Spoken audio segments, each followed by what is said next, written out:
여러분은 해외여행을 가실 때 어떻게 가시나요? 여행사를 통해서 가시나요? 아니면 인터넷으로 본인이 직접 예약을 하시나요? 저는 20년 전에는 여행사를 통해서 항공권과 호텔을 예약했던 것으로 기억합니다. 하지만 요즘은 대부분 제가 직접 여행 일정을 짜고 항공권 및 숙소 예약을 모바일로 한답니다. 오늘 제가 소개할 회사는 세계 최대 온라인 여행사 부킹홀딩스인데요. 이 지주회사 산하에는 숙소 예약 사이트 부킹닷컴과 아고다, 항공권 예약 사이트 카약, 식당 예약 사이트 오픈테이블, 렌터카 예약 사이트 렌터카스닷컴 등 세계적인 온라인 예약 사이트가 줄줄이 포진돼 있죠. 그리고 숙소 가격을 비교해주는 호텔스 컴바인도 부킹홀딩스의 자회사랍니다. 2023년 부킹홀딩스의 연간 영업이익은 8조 원이 넘고요. 기업 가치는 무려 190조 원에 육박한답니다.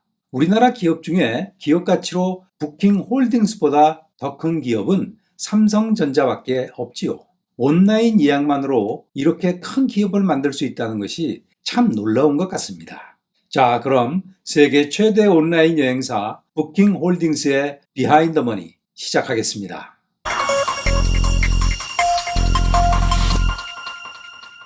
지금의 부킹홀딩스를 만든 사람을 딱 한 사람 집어내기가 그렇게 쉽지 않은 것 같은데요. 현재 부킹홀딩스 주식의 95%는 뱅가드나 블랙락 같은 기관 투자자들이 갖고 있기 때문에 월가의 것 또는 국민의 것으로 보는 게 맞을 겁니다. 그래도 설립자 한 사람을 꼽으라면 제이 워커라는 인물이 아마 가장 타당할 것 같은데요. 그는 인터넷 태동기에 야후의 제리 양이나 아마존의 제프 베조스 이상으로 유명했던 사람이랍니다. 1992년 제이 워커는 스냅스 그룹이라고 하는 잡지 구독을 유도하는 마케팅 회사를 설립해서 주목을 받았는데요. 워커는 다양한 잡지의 정기 구독료를 1년 동안 파격적으로 할인해주는 프로모션을 통해서 정기 구독자를 모집했지요. 그런데 여기에 독소 조항이 하나 있었답니다. 1년이 지난 후에 구독자가 별도로 잡지사에 해지 통보를 하지 않는 한 정기 구독이 자동으로 연장된다는 것인데요. 물론 할인이 없는 가격으로 말이죠. 워커는 바로 이 독소 조항을 통해서 돈을 번 것인데요. 생각보다 많은 사람들이 1년 뒤에도 정기 구독을 연장하거든요. 잡지가 좋아서 구독을 연장하는 사람도 있겠지만 해지 통보하는 것을 잊어버려서 구독을 연장하는 사람이 생각보다 많다고 합니다. 이 회사 우습게 보지 마십시오. 워커는 2001년 스냅스를 타임 워너에게 지금 우리 돈으로 거의 1조 원을 받고 매각했거든요. 그리고 1997년 워커는 프라이스라인닷컴이라고 하는 온라인 여행사를 설립하는데요. 저 같은 경영학자들은 이 회사 때문에 제이 워커를 알게 되었답니다. 프라이스라인닷컴은 서비스 캐시와 함께 언론의 스파트라이트를 받았는데요. 이 회사는 항공권, 숙박, 렌터카와 같은 여행 서비스 상품을 온라인으로 판매하는 여행사였답니다. 여기까지는 그리 특별한 것이 없었죠. 온라인 여행사는 이미 1995년부터 세계 각지에서 우후죽순처럼 생기기 시작했으니까요. 그런데 워커는 온라인 여행사의 일종의 확률적 게임 요소를 가미한 점이 독특했는데요. 예를 하나 들어보죠. 어떤 고객이 뉴욕 맨하탄에 숙소를 예약한다고 해보죠. 사이트에 접속을 해서 원하는 날짜와 지역 및 숙소 등급을 입력하고 고객이 원하는 가격을 먼저 제시하는 방식인데요. 고객이 제시한 가격으로 숙소를 제공할 의사가 있는 호텔들은 거래를 수락하겠지요. 호텔이 거래를 수락하고 나면 고객에게 호텔 이름 등 세부 사항이 공개된답니다. 그런데 여기에 독소 조항이 있죠. 예약 취소는 불가능하답니다. 워커는 자신의 판매 방식을 당신이 가격을 정하라 라고 불렀는데요. 이 판매 방식은 나중에 비즈니스 모델 특허까지 취득한답니다. 이런 판매 방식을 학계에서는 역경매, 리버스 옥션이라고 부르는데요. 일반적인 경매나 거래에서는 판매자가 먼저 가격을 제시하지만 역경매는 구매자가 가격을 먼저 제시하기 때문에 역이라는 말이 붙은 것입니다. 이론적으로는 존재하지만 실제로 역경매로 제품을 판매한 사례는 거의 없기 때문에 사람들은 신기해했죠. 사람들은 자신이 구매하는 서비스에 대해 불안감은 있었지만 그것을 오히려 재미로 생각하는 사람들도 많았답니다. 엄청나게 저렴한 가격으로 좋은 호텔이 당첨됐다는 댓글들이 달리기 시작했고요. 고객들은 호텔 예약을 마치 로또 긁듯이 했답니다. 워커는 회사 설립 2년 만인 1999년 프라이스라인.com 상장에 성공하는데요. 당시 워커는 회사 지분의 35% 정도를 소유하고 있었고 그의 주식 가치는 무려 79억 달러였다고 합니다. 하루아침에 억만장자가 된 것이죠. 그는 인터넷 시대를 상징하는 대표 기업인이 되었답니다. 경영학자들은 앞다퉈 제이 워커의 경영에 대해서 연구하기 시작했죠. 저도 한때 역경매 방식에 매료가 되어서 논문까지 한 편 썼답니다. 하지만 2000년 닷컴 버블이 터지지 않습니까? 그리고 다음해에는 9/11 사태까지 발발하지요. 여행 수요가 급감하면서 프라이스라인.com의 주가는 폭락했답니다. 그리고 워커는 주가가 고점 대비 94%나 폭락했을 때 자신의 주식 대부분을 2억 달러에 처분해버린답니다.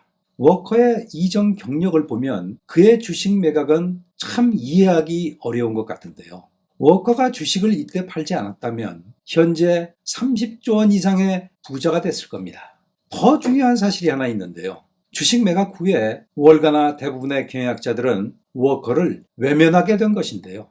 설립자가 자신의 주식을 팔았다는 것은 자신의 영혼을 판 것과 같은 것이니까요. 이 주식을 팔지 않았다면 워커를 온라인 여행 제국을 건설한 영웅으로 칭송했을 텐데 말입니다. 제이 워커가 회사를 떠난 후에 프라이스라인.com은 몇 차례 주인이 바뀌다가 결국 기관 투자자들의 손으로 들어가게 됐는데요. 월가의 금융 자본가들은 회사를 살리기 위해서 중요한 전략적 변화를 결정하게 된답니다. 이를 한마디로 말씀드리자면 온라인 여행사라고 하는 사업의 본질에 충실하기로 결정한 것인데요. 숙소를 온라인으로 편하게 예약하려고 하는 고객의 니즈는 있다고 그들은 생각했죠. 그리고 온라인 여행사의 최종 승자는 가장 많은 숙소를 사이트에 올려놓는 기업이 될 것이라고 생각했고요. 그리고 숙소의 수를 신속하게 늘리는 가장 효과적인 방법은 다른 나라의 지역 온라인 여행사를 인수하는 것이라는 결론을 내리게 된답니다. 프라이스라인.com의 기관 투자자들은 일단 인수 합병 일을 전문으로 하던 그랜 포겔이라고 하는 변호사를 영입했지요. 포겔의 주도하에 2004년 영국의 온라인 여행사 액티브호텔스.com을 인수했고 2007년에는 아시아 온라인 여행사 아고다닷컴을 인수한답니다. 이들 온라인 여행사들의 설립자들은 대부분 엔지니어 출신이라 호텔 산업의 경영에 대해서는 잘 몰랐기 때문에 흔쾌히 인수에 응했다고 합니다. 특히 2005년 네덜란드 온라인 여행사 부킹닷컴을 1억 3,100만 달러에 인수한 것을 주목할 만한데요. 이것은 인터넷 역사에서 가장 성공적인 인수합병 중 하나라고 전문가들은 평가한답니다. 구글의 안드로이드 인수와 페이스북의 인스타그램 인수에 버금가는 성공적인 인수라고 말한답니다. 여기서 잠깐 부킹닷컴이라는 회사에 대해서 말씀드리도록 하지요. 부킹닷컴은 1996년 네덜란드의 한 청년 기업가가 창업한 회사인데요. 이 시절 각 나라마다 이런 온라인 여행사가 참 많이 생겼지요. 처음에는 자체 예약 사이트를 구축하기 어려운 네덜란드의 독립 호텔들을 중심으로 사업을 시작했지만 얼마 지나지 않아서 유럽 전역의 호텔로 사업을 확장했다고 합니다. 그러다가 포겔의 눈에 띄게 되어서 2005년 회사를 매각하게 된 것이라고 합니다. 프라이스라인.com은 원래 연간 2천만 달러 정도의 손실을 보던 회사였는데요. 2000년대 중반 이들 온라인 숙박 사이트를 차례로 인수한 후에 2011년에 연간 이익이 10억 달러를 넘어섰다고 합니다. 인수합병을 통해서 규모의 경제를 실현한다는 전략이 정확하게 들어맞은 것이죠. 사실 월가의 금융 자본가들은 이런 작업을 19세기 말 철도 산업 시절부터 무수히 반복해 본 경험이 있거든요. 온라인 숙박 사이트 인수합병에서 확신을 얻은 프라이스라인닷컴은 2010년부터 다른 예약 사이트도 인수하기 시작하는데요. 앞서 말씀드린 렌터카, 항공권, 식당, 숙소 가격 비교 사이트 등을 차례로 인수하면서 세계 최대 온라인 여행사로 성장하게 된 것이랍니다. 현재는 부킹홀딩스라는 지주회사 산하에 부킹닷컴, 프라이스라인닷컴 등 10개 이상의 자회사가 포진하고 있는데요. 이들 자회사 중에서 이익을 가장 많이 내고 있는 회사는 지금도 암스테르담에 본사가 있는 부킹닷컴이라고 합니다. 부킹닷컴 이름이 가장 널리 알려지게 되면서 지주회사 이름을 프라이스라인 홀딩스에서 부킹홀딩스로 바꾼 것이라고 하더군요. 이들 인수합병을 성공적으로 수행한 그린 포겔은 그 공로를 인정받아서 2017년부터 지주회사의 CEO를 맡고 있다고 하는데요. 포겔은 연간 급여로 600억 원 정도를 받는다고 합니다. 그는 여행 관련 산업 분야 CEO 중에서 가장 연봉을 많이 받는 경영자라고 합니다. 부킹홀딩스와 같은 온라인 여행사를 업계 전문가들은 OTA라고 부르는데요. 전 세계적으로 정말 많은 OTA가 있고 지금도 통합이 이루어지고 있는 과정에 있다고 볼 수 있습니다. 하지만 OTA 사업은 규모의 경제가 절대적으로 중요한 사업이라고 전문가들은 주장하죠. 즉, 예약할 수 있는 숙소의 숫자와 지역의 범위가 중요하다는 말입니다. 이런 점에서 부킹닷컴의 가장 강력한 경쟁자는 익스피디아로 볼 수 있는데요. 두 회사의 비즈니스 모델과 성장 과정은 거의 동일하지요. 부킹홀딩스와 마찬가지로 현재 익스피디아 산하에는 익스피디아, 호텔스닷컴, 트리바고, 트래블러시티 등 수십 개 자회사가 있답니다. 하지만 최근 익스피디아 그룹의 실적을 보면 이미 이 두 기업 간 경쟁의 승부는 끝이 난 게 아닌가 하는 생각이 들기도 하는데요. 매출액 규모의 차이는 40% 정도 부킹닷컴이 우위지만 이익 규모나 기업 가치에 있어서는 부킹닷컴이 익스피디아의 거의 10배 정도 되거든요. 자, 이제 정리할 시간이 됐는데요. 지난 30년 부킹홀딩스와 같은 OTA는 빠르게 오프라인 여행사를 대체한 것 같은데요. 저는 오늘 시간 관계상 OTA 기업 간 경쟁만을 다뤘는데요. 하지만 저는 호텔과 OTA 간의 간접적 경쟁도 아주 흥미로운 주제라고 생각한답니다. 현재 OTA는 호텔과 고객을 연결시켜주는 에이전시 역할을 수행하는 대가로 호텔에게 비용을 청구하고 있지요. 메리어트나 힐튼 같은 대형 호텔 체인에게는 약 15% 정도의 비용을, 그리고 독립 호텔에게는 30%에 달하는 에이전시 비용을 청구하지요.